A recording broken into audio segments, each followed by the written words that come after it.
5장입니다. 하나님의 말씀은 신약 성경 에베소서 5장 15절부터 18절까지 다 같이 합독하시겠습니다. 에베소서 5장 15절부터 18절까지만 다 같이 합독하십니다. 시작.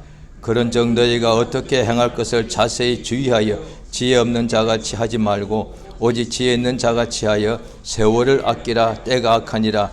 그러므로 어리석은 자가 되지 말고 오직 주의 뜻이 무엇인가 이해하라. 술 취하지 말라. 이는 방탕한 것이니 오직 성령의 충만을 받으라. 아멘. 하나님은 선하십니다. 하나님 앞에 우리 모든 인생들이 다 죄를 범하였고 인생의 조상이 사람의 조상 아담과 하와가 범죄하여서 후에 거기서 자녀를 낳았기 때문에 아담과 하와가 하나님께 원수가 되고 범죄하고 영원히 죽게 된 그 후에 자녀를 낳아서 그 후손들이 지금까지 온 세상에 계속 이렇게 이어지고 있죠.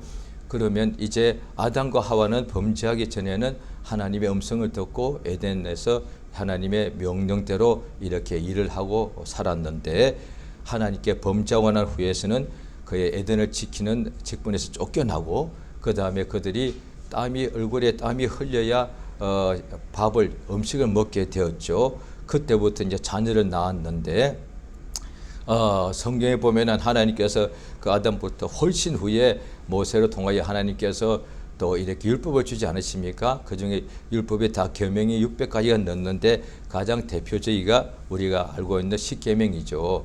그런데 그때 하나님 말씀하시기를 계명을 지키게 되면은 자손 천대까지 은혜를 주시는데 하나님의 명령을 무시하거나 불순종하게 되면 어떻게 되느냐 하니까 온갖 질병과 말할 수 없는 셀 수 없는 수많은 질병이 오게 되어 있고 그 다음에 온갖 슬픔, 괴로움, 전쟁, 기근, 난리들이 계속 형벌로 오게 되어 있단 말이죠. 그런데 우리 하나님께서 성경을 쭉 보면은 아담의 하와의 후손들에게 하나님께서 그러면 그 대를 형벌하시는 분이시니까 죄를 지었으니까 당연히 그 대가 끊어져 버려야 되죠. 그게 성경에 글이 나와 있으니까 아담과 하와 때는 영혼이 죄를 범하면 영혼이 죽는다 하였지만 그런데 육체는 살려놓으시더란 거예요. 이 자체가 은혜란 거예요.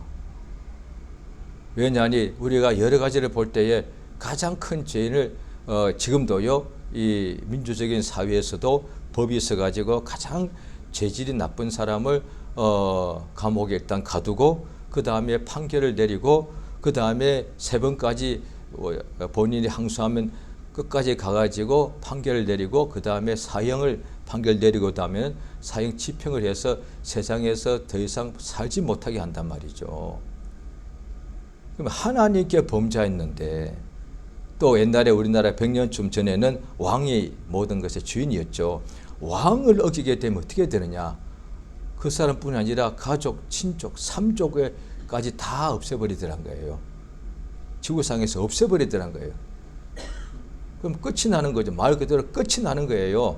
그런데 하나님께서 아담과 하와의 후손들을 지금까지 계속해서 태어나게 하셨다는 거예요. 이거 웬일이십니까? 죄인들이 계속 태어나는 거예요. 그러면 하나님 보시기에 하나님의 원수가 자꾸 태어나는데 그걸 왜 그냥 놔두시는 거예요? 신기하지 않습니까? 아니 의인들이 태어나면 그야 더 계속 태어나게 되는데 다 하나같이 엄마의 태중에서부터 성경 나오기 전에 시편 51장에 다윗 왕이 하나님께 그렇게 쓰임 받다가도 나중에 사람인지라 연약해서 죄를 범하고 난 후에도 깨닫지 못하다가 자기 아들 뻘 때는 그때는 왕 중에서도 오래 했으니까 다윗 그 왕이 그 당시 권위가 엄청났습니다. 왕 중에서도 오래된 왕위에 있었으니까 가장 든든했죠. 그런데 하나님이 보내신 선지자 나단이 와서 하나님의 말씀을 전해주는 거예요. 그 말씀을 듣고 이 사람이 회개하고 깨닫습니다. 그래서 그가 하나님께 기도한 것이 시편 51장에 보면은 나는 도무지 나의 죄를 아는데 내가 우리 어머니의 모태에서부터 죄 중에 잉태가 되었습니다. 자기가 죄인 걸 깨닫고 난 후에 그 다음에 또 그가 스스로 정죄하는 것이 아니라 하나님이 구하시는 제사는 상한 심령입니다. 그러니까 지금부터 몇천 년 전에 그걸 하나님께서 보통 사람도 아니라 다윗은 시편의 한 3분의 1가량의 다윗이 성령에 감동되어서 기록했단 말이죠. 그 말은 성경을 기록한 사람이니까 선지자입니다. 굉장히 영감이 충만하죠. 그런데 그 다윗이 또 범죄하고 난 후에 깨닫게 된 것이 하나님께로 자기의 죄를 깨닫고서 돌아가는 것을 하나님께서는 원하시는 제사가 그렇더란 거예요. 하나님께 우리가 제물을 바치는 제사도 다 하지만 그 당시 제사, 지금은 예배가 되겠죠. 예배 때 여러 가지 제시간을 지키고 예배 때 봉사도 잘하고 그것도 다 꼭 필요한 것이죠. 그런데 그것보다 더 원하시는 제사는 하나님께로 돌아가는 것.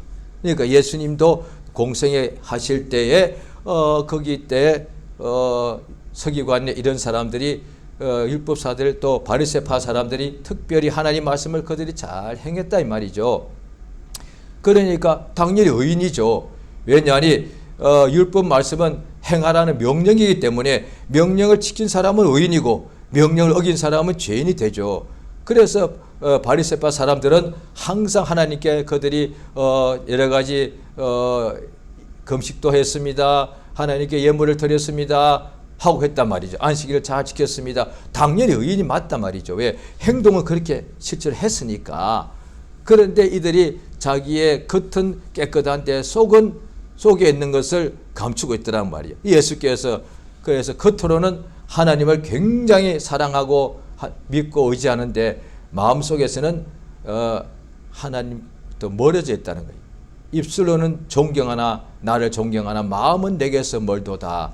그러니까 구약 때 제사나 지금 우리 신약 시대의 예배나 간에 제사 잘하고 예배 잘하는 것이 잘하는 거라니까요. 그런데 그 중에서도 더 잘하는 제사, 올라 잘하는 예배는 그 마음이 하나님께로 돌아가는 거예요. 그래서 다윗이 범죄하고 난 후에 깨닫게 하나님의 말씀 책망을 듣고 난 후에 깨달았습니다. 다윗같이 그 영감 있는 선지자도 그냥 스스로는 못 깨닫더란 거예요.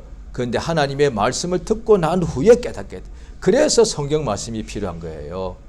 우리가 신앙생활 할 때에 불신자나 신자나 모든 사람들은 사람이 밥을 먹어야 사는데 그런데 하나님 입에서 나오는 모든 말씀으로 살 것이라 하셨기 때문에 어떤 상황에 있든지 간에 하나님 말씀을 들어야 됩니다. 그러면 우리가 항상 보십시오. 우리가 육체는요 항상 밥을 먹어야 살지 않습니까? 지금 우리가 지금 기분이 너무 좋아. 그래서 나는 너무 행복해. 그런데 밥 안 먹어도 살 것 같은 기분은 듭니다. 그런데 지금 아무리 행복하고 건강해도 밥 안 먹으면 어떻게 되죠? 병납니다. 또 계속 안 먹으면 죽습니다. 그러니까 사람이 아무리 건강하고 행복해도 밥을 먹어야 살고요. 그 다음에 또 그 사람 마음이 또 너무 지금 슬퍼. 너무 막 힘들어. 그래도 밥 먹으면 안 죽지 않습니까? 밥을 먹어야 삽니다. 그와 같이 이건 육체는 우리 영혼에 대한 이게 그대로 하나의 비유인데 우리 영혼이 항상 하나님 말씀이 생명의 말씀, 예수께서 내가 너에게 이런 말이 영이요 생명이라 하셨기 때문에 하나님의 말씀을 우리 영혼이 밥은 입으로 먹지만은 말씀이니까 귀로 듣습니다. 그래서 말씀을 들을 때 들을 귀가 있어야 된다는 거예요. 음식을 먹을 때 이게 소화를 못 시키면은 그저 이게 오히려 병이 나죠. 아무리 맛있는 음식을 먹어도 영양가 좋은 음식을 먹어도 소화 못 시키고 다 이렇게 밖으로 내버리면 사람이 큰 병이 나거든요. 그런데 하나님 말씀은 그 생명인데 그 말씀은 귀로 듣는데 그 들을 때 들을 귀가 있는 사람. 그러니까 그 말씀을 못 듣고 그냥 흘려보내지 말고 그 말씀을 들을 수 있으면 그 사람 속에는 그 말씀을 소유하고 생명이 영혼에 충만히 역사가 이렇게 되지 않겠습니까? 그러니까 어떤 상황이 있든지 사람은 하나님 밥을 먹어야 됩니다. 몸은 또 사람은 반드시 말씀을 들어야 삽니다. 이 딱 두 가지요. 사람은 지금 살아있는 사람은 영혼과 육체로 이루어져 있기 때문에 사람에게는 이 두 가지가 필수입니다. 절대적입니다. 육체는 반드시 밥을 먹어야 살고 영혼은 하나님 말씀을 들어야 삽니다. 그래서 복 있는 사람은 시편 1장에도 보면은 하나님께서 얼마나 복을 주셨는지 밤낮으로 하나님 말씀을 듣는다는 거예요. 한 달에 한 번도 그것도 감사한 거예요. 그런데 그것도 복이잖아요. 그런데 일주일에 한 번 또 복이죠. 복이 더 많은 거죠. 매일같이. 근데 밤낮으로 하나님의 말씀 자체가 생명이니까 이 말씀을 듣는다면 그 사람은 복이 있다니까요. 근데 이것을 우리가 성령을 통해서 깨닫게 되면 얼마나 행복하겠습니까? 그러니까 이를테면 믿음 생활 처음에 한다거나 할 때는 어떤 사람이 매일 성경 보고 하면은 왜 저렇게 꼭 해? 적당히 해. 다 그렇게 그게 정상이에요. 왜 예배는 일주일에 한 번 가면 되지 뭘 저렇게 하나? 그런데 그렇게밖에 모르니까 알게 되면 그렇게 하지 않죠. 그런데 그러면 이렇게 말해도 됩니다. 자녀가 있는데 학교 갑니다. 그런데 애가 학교를 매일 갑니다. 적당히 가. 일주일에 한 번만 가면 돼. 하는 말과 똑같습니다. 그게요. 그 다음에 회사를 갑니다. 회사 매일 가니까 아침 일어나서 힘들게 가. 뭐 그렇게 회사를 매일 가. 적당히 가. 일주일에 한 번만 가. 하고 똑같은 거예요. 그렇게 왜 모르니까. 그런데 학교 가고 회사 가는 것은 매일 가는 것을 다 알고 있는데 그런데 신앙생활은 보통 우리가 일반적인 상식이 뭐냐니 종교인들을 우리가 항상 봤거든요. 제가 어릴 때 믿지 않을 때는 저희 어머니가 불교인인데 불교는 더군다나 1년에 몇 번 안 가죠? 덩달로 가는 날 1년에 불과 한 3번, 2번, 3번밖에 안 갑니다. 그래도 자기는 불교인이단 말이죠. 그걸 봤기 때문에 교회도 또 보니까 주변에서 일주일에 한 번 가더란 거예요. 예배를. 매일 가는 사람은 별로 없더란 거예요. 근데 그걸 볼 때에 저 이상하더란 거예요. 교회에 매일 가는 것이 중요하지만 그것보다 그게 그렇게 중요한 게 아닙니다. 사실은. 교회 가서 하나님 말씀을 듣고 하지 않는다면 교회 가봐야 그거 어떤 사람이 교회에 직장이 있다 합시다. 뭐 교회에서 무슨 일을 하는 사람 있을 수 있죠. 교회가 크면은 건물 다 관리를 해야 되니까. 그럼 이 사람은 교회 가서 맨날 산다고요. 그러면 복이 있는가? 아니죠. 교회 가서 하나님 말씀을 들어야 복이 있는 거죠.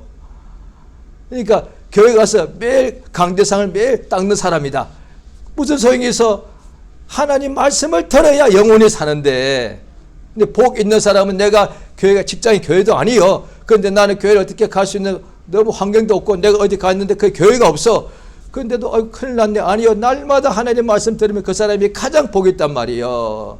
그러니까 심지어 말씀을 전하는 목사, 설교자랄지라도 말씀을 전하기 위해서는 이렇게 성경을 볼 수밖에 없죠. 그러니까 복 있는 건데 어떤 경우는 설교를 하다 보니 성도들이 성경책을 펴니까 어떤 사람이 또 싫어하더라는 거예요. 어떤 교인들이 성경을 모르니까 또 성경 몇 장 몇 페이지 보면 막 싫어하는 거예요. 그래서 또 사람들이 힘들어하니까 설교가 재밌다고 그러니까 성경은 한 줄만 읽고 딱 그 다음에 설교는 전부 다 세상 사는 이야기 하는 거예요. 그렇게 하는 목사님이 있을 수 있다고 봅니다. 그러면 그 복 없는 거래요. 복이 적은 거예요. 왜? 하나님 말씀을 자기도 안 듣고 안 전하니까 이 복이 설교자, 목사자니까 굉장히 복 있는 것 같지만 아니단 말이죠. 예수님 앞에 나왔던 율법사들이 그랬단 말이에요. 그들이 율법을 가르치는 선생님들이었는데 정작 하나님 말씀을 남한테는 가르치면서 자기들은 안 믿더라. 예수가 그 말씀하셨거든요. 남한테는 전하면서 왜 자기는 안 듣느냐. 예수께서 바리새인들 보고 말씀하시기를 저들이 하는 가르침은 들어라. 그런데 저들이 하는 행동은 본받지 말라. 그랬다니까요. 복 있는 사람은 하나님이 복을 주시니까 어떤 일월 성신이 복 주는 것이 아니고 그 다음에 엄청난 거대한 바위 벽이 복을 주는 것이 아니고 미친 하는 사람들은 거대한 바위 벽 앞에 가서 이렇게 빌죠. 그게 자관 인간 보기에 엄청나니까 그것들이 뭐 힘이 있다고 생각할 수밖에요. 그 다음에 오래되고 큰 나무 거기 가서 막 빌죠. 그 나무가 덮고서 복을 준다고 생각하는 거예요. 자관 복은 받고 싶은데 하나님을 모르니까 누가 복 줄지 서로 이 나무가 복 줄 것 같아. 이 산은 엄청나게 강한 힘이 있지 않겠어? 이 산이 나한테 힘을 줄 것 같아. 그래서 그 산에 가서 밤새도록 돛 닦는 사람이 있고 기도한다니까. 글쎄, 복은 하나님이 주시는데, 그럼 하나님께서 어떻게 복을 주시는가? 하늘에서 복이 눈송이처럼 이렇게 팍 날린다고 저 생각한 적 많았습니다. 눈송이가 팍팍 그 다음에 봄날에 꽃가루가 막 날리듯이 꽃향기가 진동하듯이 하나님 복이 이렇게 하늘에서 이게 수르르르 오는 줄 알았습니다. 복의 말씀을 주십니다. 그렇지 않다면 이 성경책, 이 두꺼운 성경책 뭐하러 이게 필요하겠습니까? 이게 그냥 하나님 이름만 딱 알려주면 되죠. 하나님 이름만 불러. 그 다음에 이 엄청난 분량, 이게 언제 이게 다 보겠습니까? 이게 뭐하러 필요합니까? 이거 필요 없습니다. 이게 생명 아니면은 그저 하나님 이름만 알면 되지요. 오늘날에 미신하는 사람들이 다 그 이름만 알잖아요. 그 이름을 불러놓고 자기 식대로 막 의지하는 거거든요. 그 신이 자기에게 복을 줄 줄 알고요. 그렇지 않단 말이죠. 우리 하나님께서 복을 주시는데, 하나님께서 모든 죄인들에게 죄인이 잉태돼서 죄인 하나가 태어나더라는 거예요. 아니, 의인이 태어나도 그 의인이 또 아담과 하와처럼 마귀에게 속아서 하나님께 범죄하고 원수가 될 수가 있는데, 죄인이 태어나면 하나님께 원수가 또 하나 태어났네. 그러니까 우리 인간식으로 표현하자면 하나님 앞에서 자녀를 낳은, 옛날에는 자녀들을 많이 낳지 않습니까? 얘가 하나 태어났는데 얘가 천재요, 얘가 효자가 태어났네. 그러면 그 경사났죠. 그 애가 태어났는데 보니까 아주 불효막심한 녀석이 태어나네. 아이고, 그거 어떻게 살아요 그거. 그래서 부모가 얼마나 힘든지 그러잖아요. 오죽 힘들었으면 저 자식이 아니라 원수다. 왜? 너무 괴로우니까. 차라리 남이라면 내가 그냥 마음을 안 보면 그뿐인데 내 자식이니까 맨날 내게 이렇게 속을 새기더란 거예요. 하나님 앞에 죄인이 지금 계속 태어나는 거예요. 그럼 끊어버리시지. 대를 끊어버리면 되잖아요. 그러면 세상 사람들 지금도 갈수록 죄인이 더 많아. 지금 거의 인구가 한 80억이래요. 지구상에 80억 죄인이 하나님 보시기에 우글우글 하는 거예요. 집 앞에 우리가 일테면 지나 어떻게 가다 보니 어떻게 뭐 벌레가 있잖아요. 가끔씩 어떤 때 어릴 때 저 옛날 새빵 사니까 한번 바퀴벌레 생기니까 그 놔두니까 바퀴벌레가 어느 밤에 나가니까 그냥 바닥에 어이구 얼마나 징그러운데 바퀴벌레 한 마리는 그래도 괜찮지. 그 나중에 보았더니 수백 마리가 튀어나와. 그 얼마나 징그러워. 하나님 보시기에 죄인들이 지구상에 80억 있다 이 말이. 그런데 왜 태어나게 해주세요? 얼마나 선한 거예요. 바퀴벌레 보고 놔둡니까? 다 잡아 죽여버리지. 바퀴벌레 다 잡아 없애줘. 그런데 어떤 사람이 바퀴벌레도 그게 목숨이 있으니까 그냥 살려줘. 이런 사람이 어디 있습니까? 그런데 바퀴벌레는 하나님께 대적하지는 않거든요. 인간은 죄인이라서 하나님께 자기 의지가 있어가지고 막 대적하거든요. 그래서 하나님 어디 있냐? 그래서 어떤 사람은 교회를 막 불질러. 지금도 교인들 조롱하고 교인들 이게 막 불이익을 줘. 그런데 하나님께서 잠깐만 보고 계신 거예요. 하나님께서 목숨을 주시더란 거예요. 이거 한 가지만 해도 하나님이 얼마나 싫어. 하나님 아기들 호흡은 하나님이 주시는 건데, 목숨은 하나님이 그 목숨 그냥 그 밤에 끊어버리면 되는데, 숨만 끊으면 사람 죽는 거잖아요. 숨을 거두었습니다. 이 소리니까 하나님께서 계속 목숨을 주시더라고요. 왜요? 그게 성경 보면은 하나님을 만날 만할 때에, 가까이 계실 때에 그를 찾으라. 그러면 하나님께서는 우리를 구원하신다고 되어 있습니다. 예수께서 내가 세상에 온 것은 죄인을 불러서 회개시키러 왔다. 이렇게 말씀하셨습니다. 자, 보십시오. 또 성경 보십니다. 고린도 후서 6장.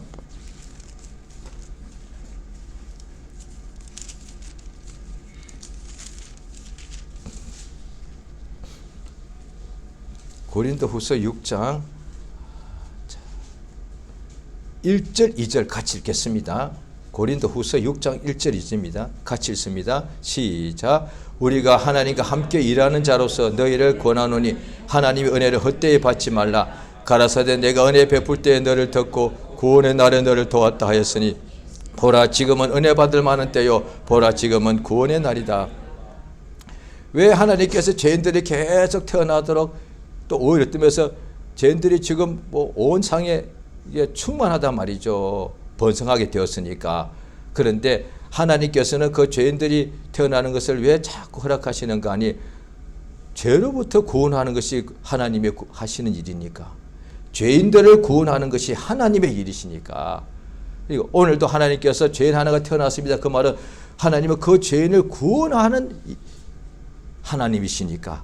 지구상에 어디에 종교들이 많지만 모든 종교 모르지만 그 큰 종교들은 다 웬만큼 우리가 알 수 있는 거죠. 왜냐하니 그 책을 다 안 봐도 됩니다.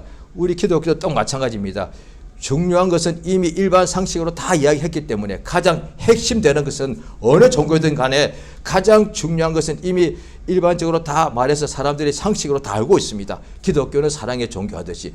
그러면 제가 다른 이슬람이나 불교나 뭐 힌두교 다 공부 안 했어도 압니다. 왜? 그들이 가장 중요한 것이 있으면 이미 이야기했으니까 사람들이 일반 상식으로 다 알 테니까. 그런데 어디에도 구원한다고는 없습니다. 따라서 불교나 힌두교는 구원의 종교가 아니단 말이에요. 구원의 말 있긴 있을 거예요. 그런데 그의 가장 핵심이 아닌 거예요. 기독교는 오직 죄인을 구원한다는 거예요. 그게 뭐냐니 인간들 너희들 다 죄인이란 거예요. 그런데 이걸 제가 믿기 전에 저도 들으면 기분 나쁘잖아요. 우리가 다 죄인이라니. 기독교 말하는 것은 전제가 전부 다 죄인이란 거예요. 애기도 죄인이란 거예요. 기분 나쁘지. 이 애가 눈이 이렇게 맑았고 이렇게 눈알이 이렇게 청명한 아이가 얘가 왜 죄인이요? 근데 기독교는 너무 독선적인 것 같아. 다 죄인이고 예수 안 믿으면 다 멸망당하니까 예수 믿어야만 구원받는다. 이렇게 성경에 그렇게 내용이 되어 있으니까 사실 이거는 불신자도 아는 거거든요. 그러면 다른 종교도 불신자도 알 정도로 이미 이야기했다는 거거든. 그럼 그런 내용 없다는 얘기예요. 오직 예수교만. 우리 모두가 죄인이기 때문에 육체 한 번 죽고 나면 그 영혼이 멸망당하는데 예수 믿어야 그 영혼이 멸망당하지 않고 죄 용서를 받아서 하나님의 자녀가 되고 천국에 가서 영원히 산다는 거예요. 그게 예수 그리스도의 복음이라고 말해요. 이거는 불신자도 다 알고 있습니다. 그래서 전도를 많이 받은 사람들은 전도할 때 이미 알더라고요. 왜냐 자기 주변에 지인들 중에 기독교인이 많으면 자꾸 전도했기 때문에 다 이제 알더라고요. 어느 날 전도하러 갔더니 이렇다는 거잖아요. 어떻게 알아? 하도 많이 들었으니까. 그들 이미 반의 반은 이미 기독교인이. 왜? 예수님 하나님 아들, 우리는 죄인, 예수가 십자가에서 피 흘려 우리 때문에 죽었다. 그거 다 알고 있는 거예요. 그 이미 한 10분의 1 이미 믿는 사람들이라니까요. 자꾸 복음을 전하면 된다니까요. 그러니까 오늘은 하나님께서 왜 죄인들 태어나게 하시는가? 하나님이 구원하실 사람이 한 사람 태어난 거다 이 말이에요. 하나님이 지금 하시는 일은 구원하시는 분이시니까. 하나님이 누구시라고요? 죄인을 구원하시는 하나님. 그래서 그 예수를 믿고 나니까 우리가 예수에 대해서 그전에 뭐 예수가 기독교 창시자잖아 이렇게 알고 있던 우리가 예수를 믿고 나면 예수는 나의 구원자, 예수 내 구주라고 말하는 거예요. 오늘은 은혜 받을 날이야. 오늘은 용서받는 날. 왜? 오늘도 용서받아야지요. 왜냐하면 어제까지 내가 용서받았지만 오늘도 내가 육체가 있기 때문에 하나님께 오늘도 죄를 범하더란 거예요. 오늘도 죄로부터 하나님 앞에서 구원을 받아야 되는 날이다. 오늘은 구원의 날이다 말이에요. 은혜의 날이란 거예요. 우리 하나님께서 모든 사람에게 똑같이 공평한 것 중에 가장 공평한 것이 뭐냐니 시간입니다. 부자에게도 하루 주고 가난한 사람에게도 하루 주고요. 왕한테도 하루를 주시고 그 왕의 지키는 병사에게도 하루를 줍니다. 감옥을 지키는 간수에게도 하루는 똑같고요. 그 감옥에서 갇혀 사는 죄수에게도 하루는 똑같습니다. 그 다음에 교회에서 막 수많은 사람 앞에 말씀을 설교하는 사람에게도 하루는 똑같이 하루만 주어집니다. 매일같이 그 말씀을 전하는 목사님한테는 다른 사람한테는 하루만 주고 목사님한테는 10일을 주는 게 아닙니다. 똑같이 하루만 주십니다. 얼마나 공평합니까? 가장 공평합니다. 하나님 주시. 그래서 성경에 보면은 하나님께서 10문화를 한 문화씩 한 사람에게 다 줬다고 나옵니다. 가장 공평한 것이 이게 시간입니다. 시간요. 어떤 사람은 혈통이 달라. 어떤 사람은 보니까 지금도 어쩔 수 없이 전 세계적으로 보면 선진국 백인들이 많죠. 그런데 백인에게도 하루 24시간이에요. 그 백인들 나라나 집에서 밑에서 열심히 험한 일 하는 그 이민자들도 얼굴이 까만 사람들도 똑같이 24시간 주어져요. 이건 너무 공평합니다. 그런데 하나님께서 모두에게 주시는 선물입니다. 이 시간이요. 그런데 이 시간은요, 이미 우리가 지나간 시간은 모든 것은요, 주신 모든 것은 다 회복할 수가 있습니다. 건강도 다시 잃어도 회복할 수가 있거든요. 그 다음에 사업하다가 잘못돼서 완전히 실패해서 또 다시 일어날 수가 있거든요. 그런데 시간만큼은 한번 가고 나면 못 돌아옵니다. 이거는 누구도 못 돌립니다. 세상에서 아무리 부자라도 온 세상을 다 지배하는 황제라도 시간은 못 돌립니다. 시간은 아무도 못 돌립니다. 그러니까 지나간 시간은 내가 어떻게 이제 이미 다 결정 났으니까 어떻게 할 방법이 없습니다. 그런데 우리 하나님께서 1년을 주시고 또 한 달이죠. 또 오늘 하루가 주어졌었는데 하루는 아직 우리 앞에 있기 때문에 오늘과 내일은 아무것도 정해진 것이 없습니다. 한번 잘 들어보시기 바랍니다. 지구상에서 성공한 사람들과 실패한 사람들이 항상 있기 마련인데 성공한 사람들과 실패한 사람은 주로 실패한 사람이 아무래도 다수죠. 또 실패했거나 성공하지 못한 사람이 훨씬 많고요. 성공한 사람은 숫자가 적죠.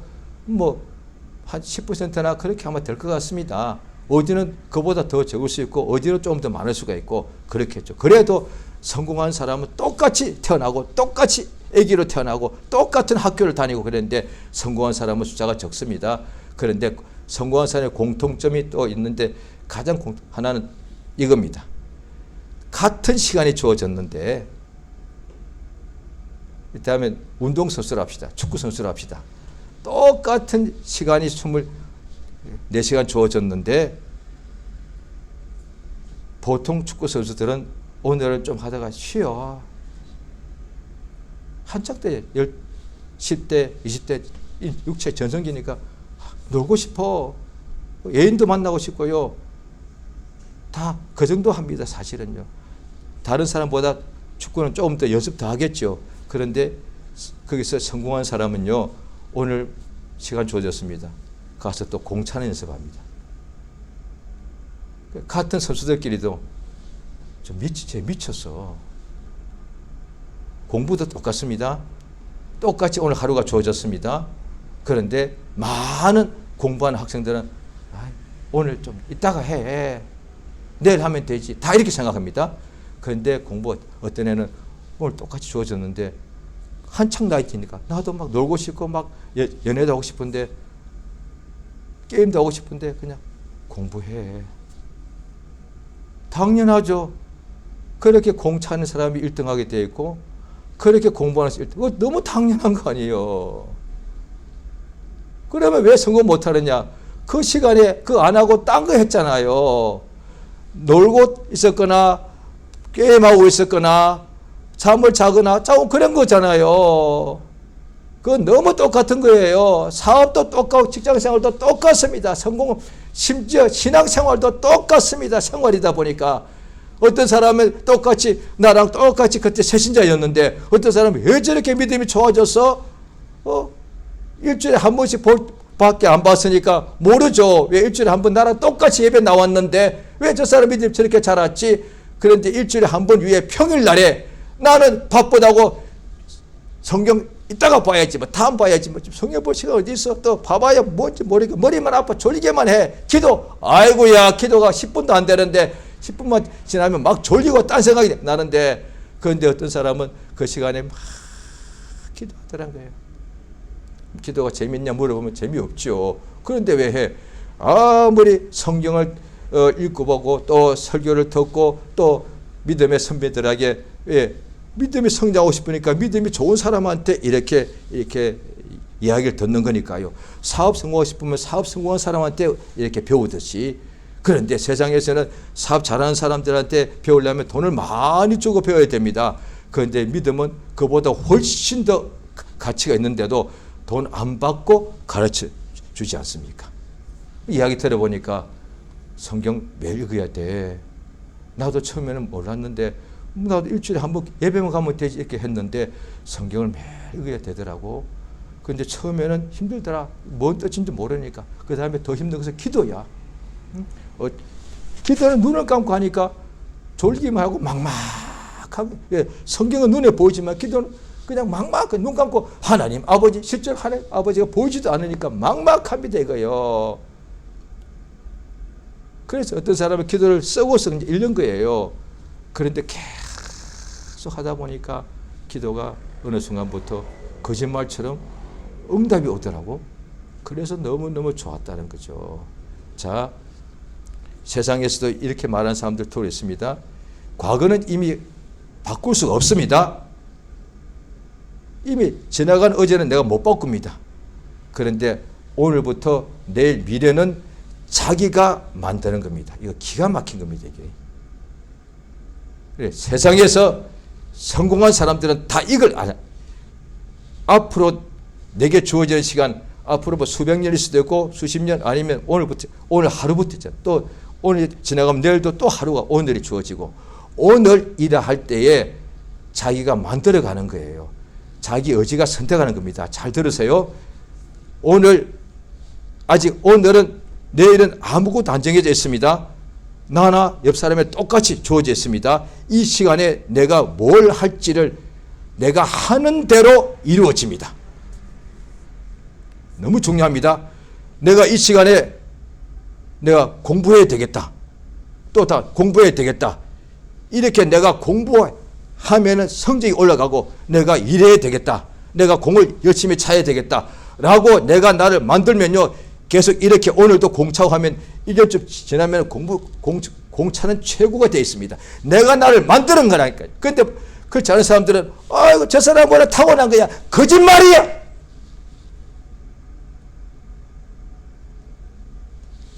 너희들 놀 때, 잠잘 때, 즐길 때 나는 혼자서 운동장 가서 공 찼단 말이야. 그 차이밖에 없어요. 근데 대부분 그들 없냐? 너는 그러면 뭐 어디 가고 싶지 않냐? 나도 가고 싶어. 그렇지만 나는 이것을 하고 싶어. 이게 자유의지예요. 이게 내가 선택한 거란 말이지. 그런데 어떤 경우는 부모에 의해서 억지로 하는 수도 있고, 그것도 본인이 선택한 거잖아요. 부모가 아무리 해도 나 끝까지 안 할래. 그러면 끝나는 부모 관계 깨지는 거예요. 그런데 어떤 아이는 부모가 해라니까 하기 싫지만 할게요. 결국 자기가 선택하는 거거든요. 그러면 부모가 19의 부모는 다 좋은 것을 시키는 거다 보니까 억지로 그러니까 순종하다 보니까 해내니까 그 아이가 잘 되더란 거예요. 세상에 부모의 교훈도 이렇게 됩니다. 하물며 하나님 아버지가 자기 자녀들에게 얼마나 좋은 말씀을 주시겠습니까? 그러니까 인간에게는 자유의지가 주어졌습니다. 우리는 뭐 코끼리처럼 하마처럼 힘도 없습니다. 독수리처럼 못 날아갑니다. 그런데 의지는 나 독수리 잡아야 되겠다. 이건 가능하다는 거야. 인간의 의지가 이게 자유의지, 이게 엄청난 복이에요. 그래서 어떻게 하느냐? 오늘 내가 어제까지는 난 몰라. 어제까지도 내가 뭐 나쁜 짓 할 수도 있죠. 재범할 수도 있고요. 그런데 오늘은 내가 어제도 내가 이렇게 낙심했으니까 저절로 나도 오늘 또 낙심할 거라고. 아니요. 오늘은 내가 감사하자. 이게 생각을 바꾸는 거거든요. 성공한 사람들이 이것을 이론적으로 항상 말해줍니다. 생각 바꾸라고요. 항상 살다 보니 늘 힘들잖아요. 그래서 항상 내가 실패자의 이것이 마인드가 되어 있다고요. 그런데 이 실패자의 마인드를 갖다가 성공하는 마인드로, 부정적인 마인드를 긍정적인 마인드로 바꾸라고 맨날 똑같은 소리 합니다. 그 비싼 돈 주고 강의 들어봐야 똑같은 이야기입니다. 왜? 그게 원리니까. 그러면 보십시오. 세상의 성공도요, 이 세상이 어둠이잖아요. 그 다음 여기가 사망의 엄청난 골짜기잖아요. 그런데도 그도 얼마나 방해가 많았겠습니까? 자기 몸부터 하기 싫어, 오늘은 쉬고 싶어, 나도 어디 헐헐 가고 싶어. 그런데도 그걸 이기고서 또 하고 또 하니까 결국 성공하더란 거예요. 그렇지만 이 성공은 세상에서는 가장 영광을 받고 세상에서는 한 몸의 부귀영화를 다 누릴지 몰라도 영생은 없다는 거예요.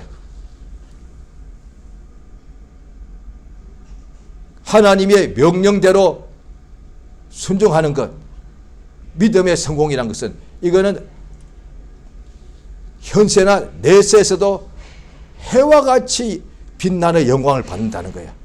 이 지구상에서 우리 우주로 조금 올라가도 벌써 한 30년 전에 우주로 쏘아 올린 저 우주 비행체가 계속 끝없이 가고 있다며요. 그것들이 가다가 뒤쪽을 방향을 틀어서 지구를 사진 찍으면 지구가 쫙 올라가면은 지구가 콩알만도 안 보여.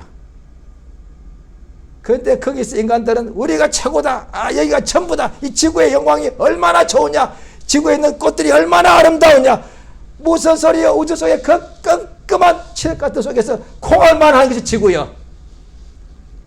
그 영광이 뭐 대단하다고 모르니까 그런 게 아니에요. 여기서 1등 하는 것도 그렇게 좋아서 남들은 쉬고 남들은 놀 때 그렇게 자기는 일하자, 노력하자로 선택한단 말이에요. 그래도 그 영광을 누리는데 누려봐야 100년을 못 누려.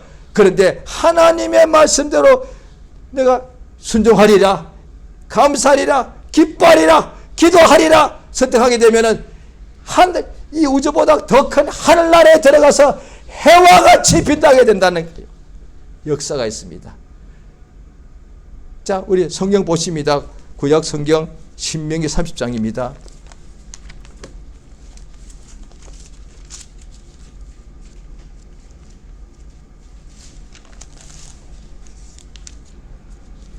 자, 신명기 30장 11절부터 우리가 시작. 내가 오늘날 내게 명한 이 명령은 내게 어려운 것도 아니고 먼 것도 아니라 12절. 하늘에 있는 것이 아니니 내가 이르기를 누가 우리를 위하여 하늘에 올라가서 그 명령을 우리에게로 가지고 와서 우리에게로 들려 함께 행하고 할 것이 아니요 이것이 바다밖에 있는 것이 아니니 내가 이르기를 누가 우리를 위하여 바다를 건너가서 그 명령을 우리에게로 가지고 와서 우리에게 들려 행하게 할 것도 아니라 오직 그 말씀이 내게 심히 가까워 내 입에 있으며 내 마음에 있은즉 내가 이를 행할 수 있는. 예, 보십시오. 자, 이게 하나님의 계명을 말하는 거거든요. 하나님의 명령은 생명과 복의 명령인데, 내가 오늘날 너에게 명한 이 명령은 어렵지 않다, 멀지도 않다. 이거 사람이 할 이야기를 하나님이 이미 다 알고 있다니까요. 그때나 지금이나, 이때가 3000년 전이거든요. 그때나 지금이나 신자들 입에서 어려워. 세상에서 사업하는 것도 일하고 공부하는 것도 어려운데 그게 쉽다면 다 사람들이 휘발을 불며 하겠죠. 힘들더란 거예요. 하물며 신앙생활은 훨씬 더 힘듭니다. 그러다 보니까 지금도 옛날 그때 똑같이 말하더란 거예요. 신앙생활 어려워 라고 말한다는 거예요. 아니다. 그런 게 아니다. 멀리 있는 것도 하나님은 너무 막막해 또 이렇게 말한다는 거예요. 너희들은 그렇게 말할 것이다. 말씀대로 사는 게 어렵잖아. 그리고 하나님은 너무 멀리 계셔서 그냥 막막해. 그게 그래서 하늘에 있는 것, 하늘에 있으니까 누가 나를 위해서 하늘에 가서 이 명령을 받아올 것인가. 또 바다 바깥에 있으니까 누가 나를 위해서 이 명령을 바다 끝까지 가서 이렇게 가지고 올 것인가 할 필요가 없다. 그러면요, 그 명령이 너무 너에게 가까이 있다는 거예요. 예? 다시 말해서 생명이 지금 내게 너무 가까이 와 있고 복이 내게 너무 가까이 와 있다는 거예요. 멀리서도 내가 얻기 위해서 오늘날의 지구상에서 제가 예를 많이 들었죠. 그 성공은 멀리 있는 거예요. 그 성공하려고 오늘도 노력, 내일도 노력, 모레도 노력, 그 성공할까지 보통 다 1년, 3년, 5년, 10년 걸립니다. 너무 멀리 있습니다. 그래서 노력하다 어떤 사람은 그 도중에 잘못될 수도 있단 말이에요. 너무 억울하잖아요. 그 성공해보겠다고 보통 다 성공은 지금부터 10년, 20년 후에 오는 거거든요. 너무 멀리 있잖아요. 그래도 그걸 하겠다고 또다시 자기 마음을 추스리고 또 일어나고 또 애쓰고 또 이렇게 한다니까요. 그런데 복과 생명은 하나님의 말씀을 통해서 역사하시는데 복의 말씀, 생명의 말씀은 멀리 있는 것이 아니라 너무 심히 매우 내게 가까이 있다는 거예요. 그래서 복 있는 사람이 이 말씀을 항상 이 마음에 새기는 거예요. 얼마나 복 있는 사람이에요. 하나님의 말씀이 복입니다. 세상에 말이 많지만 그건 아니에요. 왜? 하나님이 참 신이시니까, 하나님이 그 말씀으로 우주 만물을 지으셨으니까 하나님의 말씀이 생명이고 하나님의 말씀이 복이에요. 그러면 이 말씀을 주야로 내가 읽어 뿐 아니라 내 마음에 새겨버렸어. 복과 생명이 지금 내 안에 있더란 거예요. 그래서 말씀을 가지라고 말하는 거예요. 얼마나 복 있는 사람이에요. 오늘도 내가 육체가 연약하기도 하고 육체도 욕심이 있고 나도 어떻게 자고 싶고 놀고 싶고 쉬고 싶은 거예요. 그런데 어제까지는 내가 그렇게 살았지만 오늘도 내가 주어졌는데 오늘도 똑같이 산다면요, 앞으로 1년 후에 당신 모습 내가 정확하게 예측할 수 있습니다. 제 모습도요. 10년 후의 모습 정확히 예측할 수 있습니다. 외모는 약간 달라졌을 거예요. 그런데 똑같아. 그래서 우리가 사람 안 바뀝니다. 몇십 년 만나도 똑같습니다. 왜? 이 생각을 그대로 가지고 있으니까. 몇십 년에 만나도 똑같아. 너무 똑같아. 맨날 나 비판하고 있어. 맞죠? 이제 저도 나 좀 오래 살았으니까 오랜만에 만난 사람도 있습니다. 5년, 10년 만에, 20년 만나. 하나도 안 바뀝니다. 왜요? 생각이 안 바뀌는데 그대로 살아갑니다.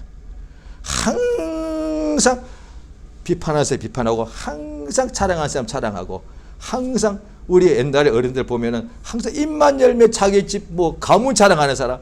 어이구, 그래 애들 볼 때 듣기 싫은 거 너무 지겨운 거예요. 몇 년 만에 가비어도 에헤 우리 집안이 어떤 집안인지 아고 듣기 싫어. 어떻게 몇 년 가도 입에서 저렇게 이제 차라리 녹음기에 털어놓지 똑같은 말이 나와. 내가 너한테 얼마나 해줬는데 네가 이럴 수 있냐. 맨날 이 소리. 그러니까 인간이 불쌍해. 왜?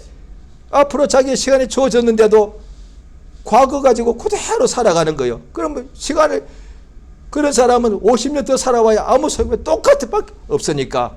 그런데 얼마나 세상에도 성공한 사람들은 그 생각을 바꿉니다.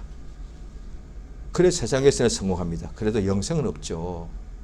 그런데 하나님의 말씀, 내 생각은 어떻게 하나님 말씀이 저주하라 그런 말씀이 있습니까? 하나님 말씀이 미워하라, 비판하라, 자고하라, 사람들 무시하라 그런 말씀이 있습니까? 병 들리라 그런 말씀이 있습니까? 아니죠. 우리는 연약해서 살다 보면 항상 원수를 맺게 되고 억울한 일을 당하고 미워하기도 하고 미움을 받기도 하고 속상하기도 병들기도 할 때마다 하나님 말씀은 그냥 용서하라, 감사하라, 기뻐하라 이러더란 거예요. 그러면 내가 확 바뀌, 그 말씀 자체가 생명이니까. 오늘 말씀에 무엇이 지혜 있는 사람이냐? 시간을 아끼는 사람, 세월을 아끼는 사람. 우리가 재물 아끼는 것은 다 합치랍니다. 그래 애들도 내 거야 하고 싸우니까.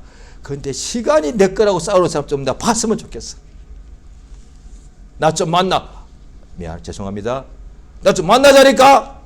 저 시간이 없었어요. 무슨 시간이 그렇게 많아? 당신 시간은 비싸고 내 시간은 뭐 하찮은가? 아니요. 돈보다 더 귀한 게 시간이요. 돈은 없어도 살 수 있지만 시간 없으면 예수를 만날 기회가 없으니까. 돈 없는 가난병이 예수 다 만납니다.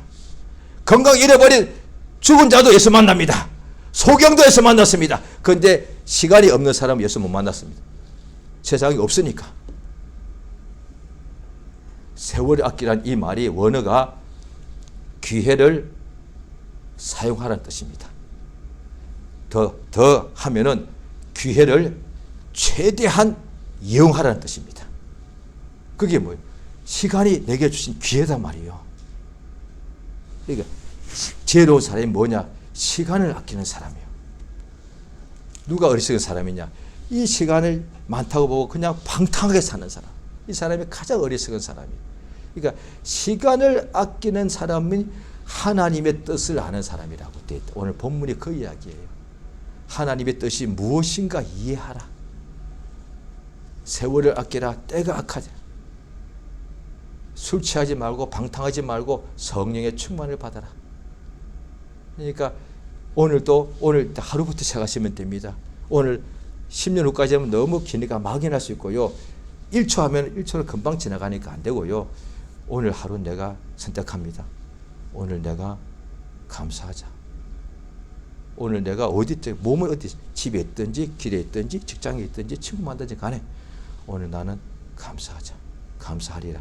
이게 내 의지단 말이야. 감사를 선택하라고 돼. 신명기 3장에 보면은 오늘 내가 너희 앞에 생명과 사망, 복과 저주를 두었으니까 너와 너 자신이 살기 위하여 생명을 택하라라고 말씀하십니다. 자, 이 시간 기도하십니다. 이 세월을 또 한 해 주심을 감사합니다. 이것이 기회인데 이 기회를 최대한 이용해서 우리 하나님을 가까이 하고 복과 생명의 말씀을 나의 우리의 신비에 새기고 하나님의 복과 생명이 우리 안에 충만한 이 역사가 있게 해달라고 이 시간 예수 이름 한번 부르고 다 같이 기도하십니다. 예수여 참으로 역사하심 인도하여 주시기 원하옵나이다. 하나님의 성령 도우시며 감동하여 주시옵소서. 우리 하나님